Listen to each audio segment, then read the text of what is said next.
दोस्तों नमस्कार। मैं ज्योतिषाचार्य एडी शास्त्री और आपके अपने YouTube चैनल नक्षत्र एस्ट्रो वर्ल्ड में मैं आप सभी का सादर अभिवादन करता हूं।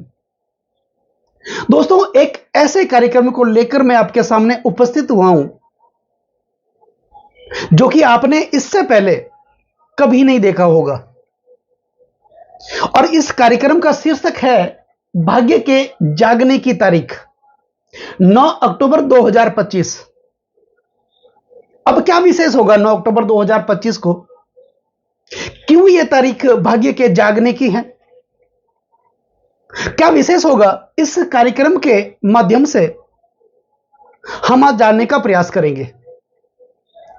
दोस्तों ये जो राशिफल है आपकी जन्म की राशि चंद्र राशि पर आधारित है, यानी गोचर पर आधारित है। और विशेष करके यह राशिफल मकर राशि वाले जातकों के लिए खास है, विशेष है।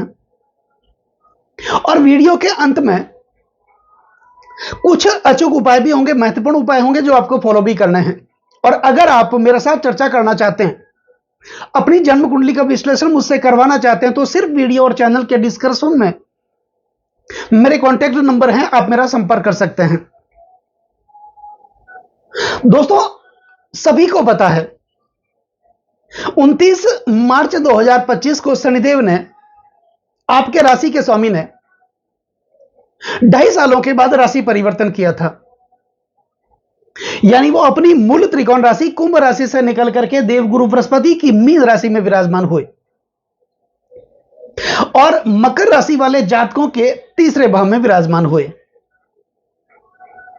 तो महर्षि पराशर कहते हैं त्रिछष्टे च लाभे शनि सौख्यदाता, कि जब भी शनिदेव गोचर वश परिभ्रमण करते हुए हमारी जन्म राशि से यानी चंद्रमा से तीसरे छठे वो एकादश भाव का संचरण करते हैं, अत्यंत शुभ माने जाते हैं। अब ऐसा क्यों होता है? क्योंकि जब भी शनिदेव आपके दूसरे भाव में होते हैं, धन भाव में होते हैं, मकर राशि वाले जातकों के लिए, तो शनिदेव की 7.5 का यह तीसरा चरण होता है। और जब मकर राशि वालों के लिए शनिदेव दूसरे भाव में लग्न भाव में होते हैं, यह 7.5 का दूसरा चरण होता है। और शनिदेव जब द्वादश भाव में होते हैं तो 7.5 का यह पहला चरण होता है। तो 7.5 साल शनिदेव की 7.5 थी। 7.5 आती क्यों है और क्या होती है 7.5? दोस्तों द्वादशे जन्म के रासो द्वितीय च शनिचर सार्धानी सप्तवर्षाणी तथा दुखेर यतो भवित। ये 7.5 साल दुख के माने जाते हैं, पीड़ा के माने जाते हैं, कष्ट के माने जाते हैं। क्यों? क्योंकि 7.5 में शनिदेव हमारे धैर्य की परीक्षा लेते हैं। यानी वो जांचते हैं, परखते हैं, गिराते हैं, दबाते हैं, तपाते हैं और तपाने के बाद एक साधारण से कोयले को भी धीरे धीरे हीरे में बदलने का सामर्थ्य सिर्फ शनिदेव के पास है। और हमारे सौर परिवार में एकमात्र ऐसे ग्रह हैं शनिदेव जिन्हें 7.5 व ढैया का हक प्राप्त है। यह हक किसी के पास नहीं है। तो 7.5 साल कष्ट देने के बाद, तपाने के बाद शनिदेव जब तीसरे भाव में आते हैं तो यह शुभ माने जाते हैं। त्रिछष्टे च लाभे शनि सौख्यदाता, दुखों का नाश करते हैं। एक स्थिति तो बनी है। अब बात करते हैं भाग्य के जागने की तारीख 9 अक्टूबर 2025 क्या विशेष होगा। दोस्तों शनिदेव के प्रबल मित्र ग्रह माने जाते हैं राहु। राहु का शनिदेव के साथ मित्रवत संबंध है। 30 मई 2025 को राहु ने भी अपना राशि परिवर्तन किया था 18 महीनों के बाद। यानी वो मीन राशि से निकल करके और आपके तीसरे भाव से निकल करके आपके द्वितीय भाव धन कुटुंब और वाणी के भाव में कुंभ राशि में शनिदेव की राशि में विराजमान हुए। यह राहु की सबसे प्रिय राशि है। इस राशि में आने के लिए राहु लालायित रहते हैं, आतुर रहते हैं। सबसे प्रिय राशि है कुंभ राशि। जब राहु आपके धन कुटुंब और वाणी के भाव द्वितीय भाव यानी धन के भाव में चल रहे हैं, तो फिर ऐसा फल क्यों नहीं मिला? दोस्तों राहु 30 मई 2025 को जब इन्होंने राशि परिवर्तन किया था, उस समय इनकी डिग्री थी 30 डिग्री। और 30 डिग्री में राहु अपनी वृद्धावस्था में होते हैं। तो एक वृद्ध व्यक्ति ज्यादा से ज्यादा हमारे लिए क्या कर सकता है? बुद्धि बल से मदद कर सकता है, ज्ञान बल से हमारी मदद कर सकता है, लेकिन शारीरिक बल उनमें इतना नहीं रहता। अब 3 सितंबर 2025 को राहु 24 डिग्री पर आ गए, इनकी डिग्री कम हुई और 24 डिग्री में राहु होते हैं अपनी यौन अवस्था में, युवा अवस्था में। तो राहु जाग चुके हैं। अब जैसे जैसे इनकी डिग्रियां कम होगी, इनकी अवस्थाएं बदलेगी।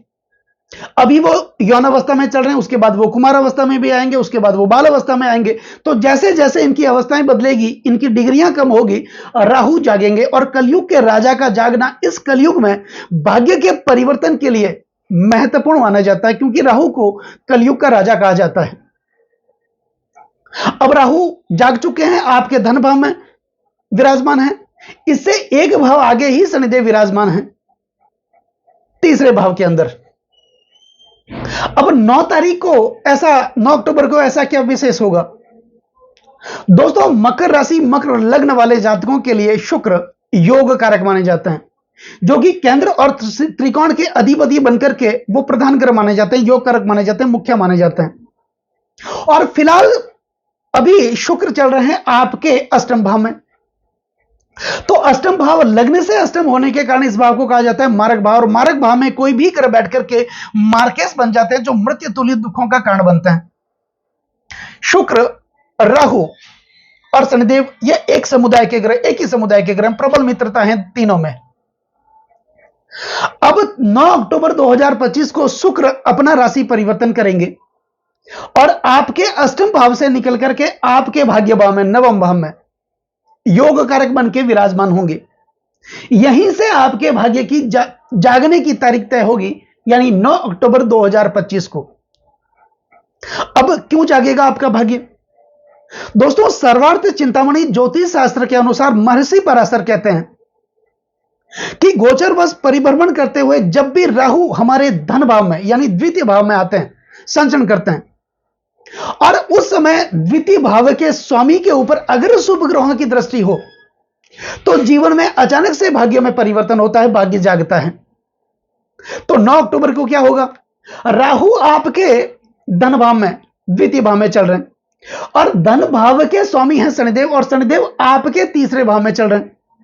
9 अक्टूबर को जैसे ही शुक्र अपना राशि परिवर्तन करके अष्टम भाव से निकल करके आपके भाग्य भाव में आएंगे, तो शुक्र की, जो कि सबसे शुभ ग्रह है शुक्र, इनकी सप्तम दृष्टि होगी शनिदेव पर। अब मैंने आपको कहा महर्षि पराशर के अनुसार, सर्वार्थ चिंतामणि ज्योतिष शास्त्र के अनुसार, कि राहु जब भी धन भाव में संचरण करते हैं और धन भाव के स्वामी के ऊपर शुभ ग्रहों की दृष्टि होती है, तो जीवन में अचानक से भाग्य में परिवर्तन होता है। अब यहां से शनि की तीसरी दृष्टि होगी आपके पंचम भाव पर, यानी यह भाव है शुक्र का। इस भाव पर शनि की तीसरी दृष्टि कौन? अब शनिदेव अच्छी स्थिति में है, तीसरे भाव में है, और इनकी तीसरी दृष्टि होगी पंचम भाव में। तो पंचम भाव आकस्मिक धन प्राप्ति का भाव माना जाता है। यह पंचम भाव लॉटरी, जुगार, सट्टे, जो 2 नंबर के कार्य करते हैं, उनके लिए यह भाव अच्छा माना जाता है। और शनिदेव की तीसरी दृष्टि का पंचम भाव पर होना भाग्य के परिवर्तन के लिए, जागृति के लिए महत्वपूर्ण माना जाता है। मतलब जीवन में अचानक से धन की प्राप्ति होगी। शनिदेव ने जितना कष्ट देना था, जितना दुख दिखाना था, दुनियादारी का अनुभव करवाना था, वो तो करवा दिया साढ़े साथी में। अब साढ़े साथी का अंत भी हो गया। राहु आ गए आपके धन भाव के अंदर, और राहु जाग भी चुके हैं।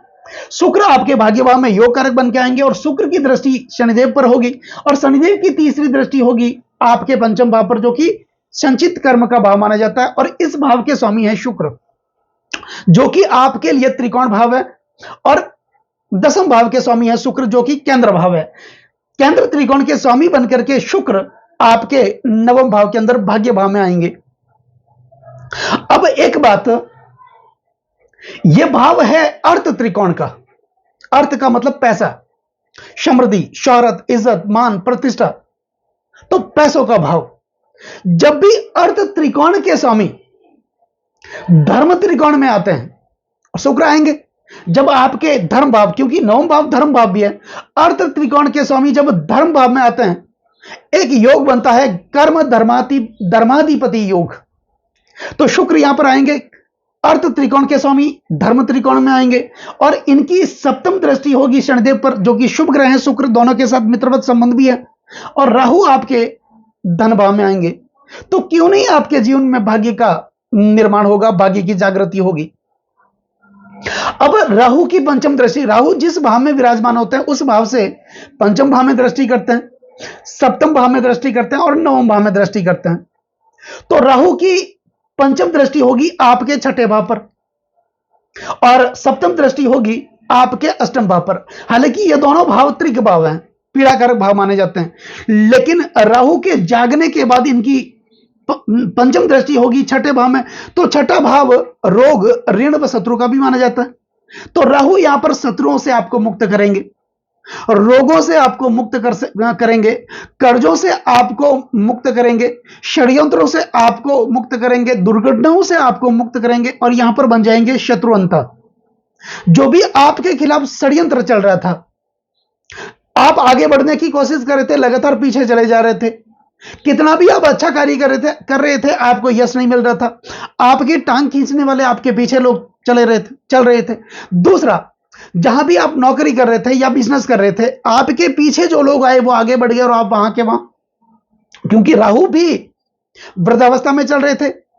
उससे पहले शनिदेव की साढ़े साथी भी थी, अब तो साढ़े साथी भी खत्म हो गई, राहु जाग भी चुके हैं, और कर्म धर्माधिपति योग, यानी यहीं से, इस तारीख से, हालांकि शुक्र तो कम दिनों के लिए ही राशि परिवर्तन करता है, लेकिन एक शुरुआत हो जाएगी 9 अक्टूबर 2025 को, और इस तारीख से ही जीवन के बदलने की और भाग्य के जागने की तारीख आपके लिए तय हो जाएगी। एक बात, अब राहु की सप्तम दृष्टि होगी आपके अष्टम भाव पर। वैसे देखा जाए तो अष्टम भाव लगने से अष्टम होने के कारण ये मार्ग भाव है, मार्ग भाव में कोई भी ग्रह बैठ करके मार्केस बन जाते हैं, लेकिन केतु भी यहां पर बैठे हैं, केतु वैराग्य के कारक माने जाते हैं, गहन अध्ययन के कारक माने जाते हैं, और राहु और दोनों केतु रिसर्च के कारक माने जाते हैं। अब यह भाव रिसर्च का भाव है, हमारे अंदर की जागृति का, हमारे अंदर की योग्यताओं का भाव, यह भाव माना जाता है। हालांकि यह मार्ग भाव है, लेकिन हमें यह भी नहीं भूलना कि यही भाव प्राप्ति और परिवर्तन का भाव भी माना जाता है।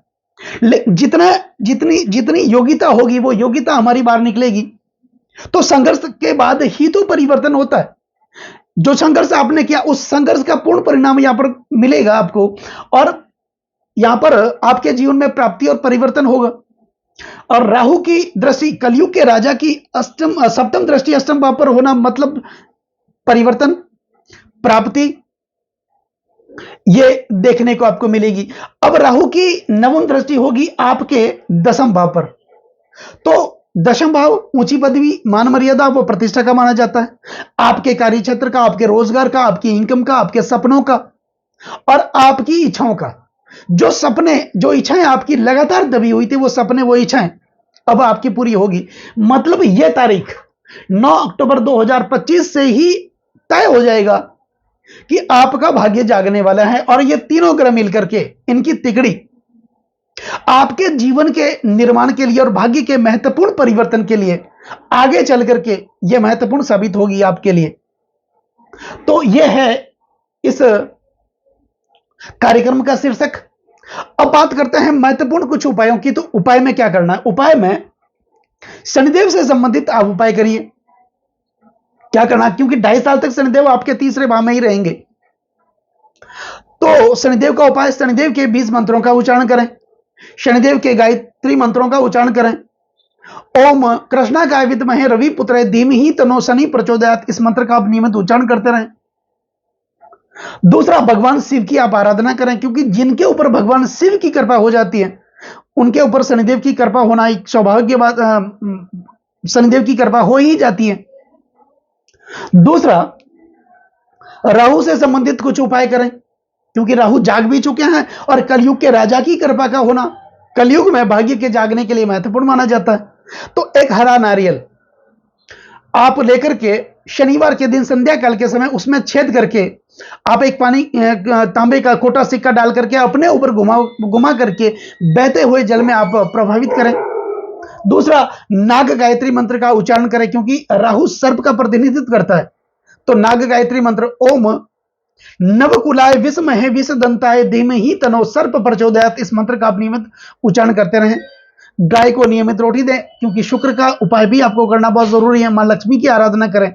तो ऐसा करने से निश्चित तौर पर आपके जीवन में भाग्य का निर्माण होगा। तो दोस्तों, कैसा लगा ये वीडियो अगर आपको अच्छा लगा हो, मेरा समझाना आपको अच्छा लगा हो, समझाने का तरीका अगर आपको सार्थक लगा हो, तो इस वीडियो को आप आगे से आगे शेयर जरूर करें, बेल आइकन बटन को जरूर दबाएं, ताकि मेरे आने वाले और भी नई नई वीडियो के नोटिफिकेशन आप लोगों तक पहुंच जाएं।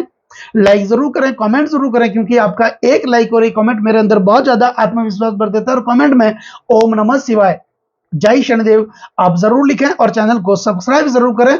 नमस्कार दोस्तों।